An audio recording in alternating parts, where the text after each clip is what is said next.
Hello, my name is Michael and I'm from California, and today we're going to be talking about is how to buy your first firearm.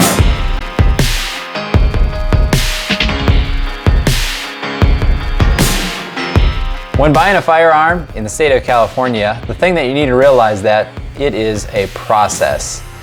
Now, buying a firearm in California is not as easy as it is in other states because there are certain restrictions that California has in order for you to buy your first firearm.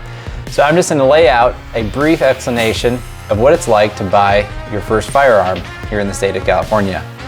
First of all, you're just going to go to a local gun store. You can look it up, just do a quick Google search and you can find a local gun store. I'd recommend that you call in ahead of time to make sure that they have the inventory that you're looking for, and do some research also on the first firearm that you want to buy.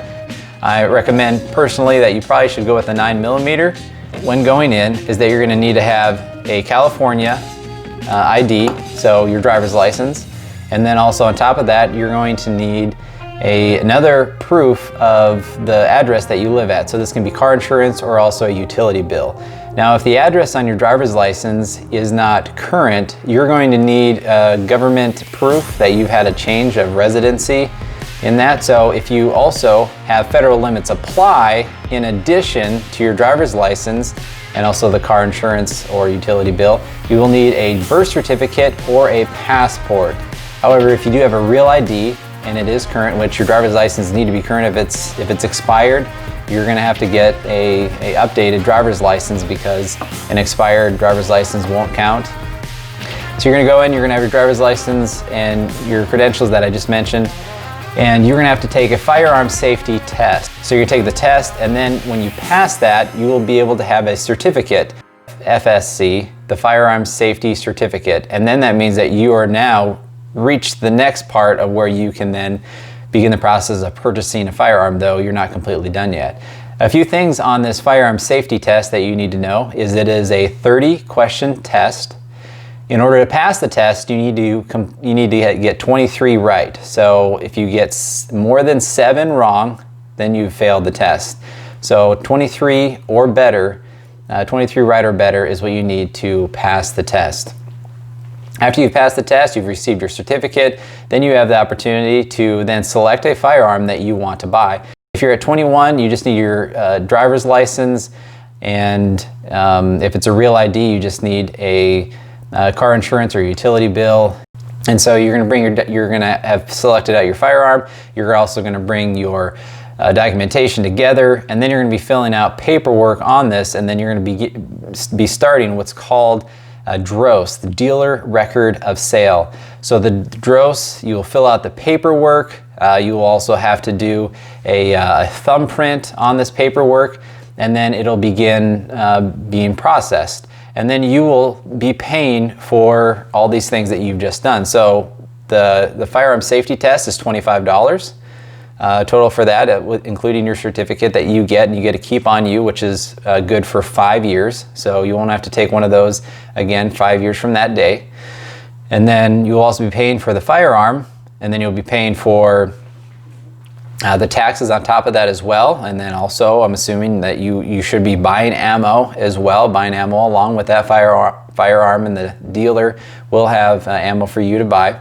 And then also you're going to be paying for the DROS. So it's a pretty big price tag when you're walking out of there. And so you're paying $25 again for the firearm safety test, the mount of the firearm, also ammo on the side, and then the taxes. And then finally you're going to be paying the DROS fee, which is the dealer record of sale, and that's about $45 in that range that you're going to be paying for. And so you pay for all of that up front, and then when you've finished, then they have all the records, and then you will leave the firearm store without your firearm because you have to then go into a waiting period of 10 to 15 days. Usually it's only 10 days for a waiting period, but because the DOJ is all plugged up with just a high surplus in background checks for firearm sales, it might take a little bit longer than 10 days, perhaps up to 15 days.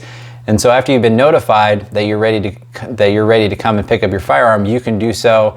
And that also is, of course, that you have passed the background check, you don't have any outstanding felonies or any other reasons that would disqualify you from purchasing a firearm. Those are all the steps that you need to know in purchasing a firearm. Let's just say that you don't pass the background check. So you're not going to be able to get the $45 back from the dross. You're not going to get 30% of the firearm that you paid for. And then also you're not going to be able to get the, return the firearm safety certificate either. So most people, as long as you don't have a background to disqualify you, most people will be good to go. As long as the DOJ passes them on the background check. So in summary, we've talked about just the process of what it is like to obtain a firearm here in the state of California.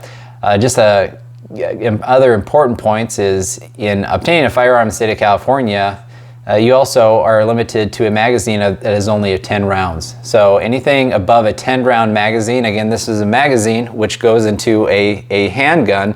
It slides in and then you rack the top of the handgun so that a bullet slides forward into the chamber so that you're ready to fire. So this magazine lawfully can only hold 10 rounds. If it's bigger and it can hold more, then it's considered illegal in the state of California, and being in possession of a high capacity magazine is a felony. The second important thing too is just because you have lawfully obtained a firearm, that doesn't mean that you can just carry it on your belt or under your shirt whenever you want to pull it out. So it's illegal to do that unless you have what's called a concealed and carry weapons permit, or a CCW. And so you need a permit in order to carry a gun or firearm on your person when you're out and about, and even still, if you have a CCW, there's restrictions of where you can carry your firearm. So in summary, we've talked about obtaining a firearm, your first firearm in the state of California, and it is a process, and to complete a process, you always want to get that process started sooner. So starting the process of getting a firearm, you want to start that sooner rather than later. And this material that I put out to you today in this video is really to help others become responsible firearm owners. So if you've enjoyed the material that I put out for you today, please like and subscribe to make sure that you don't miss out on future videos that I put out. So that's all I have for you today. That's Michael from California. Until next time.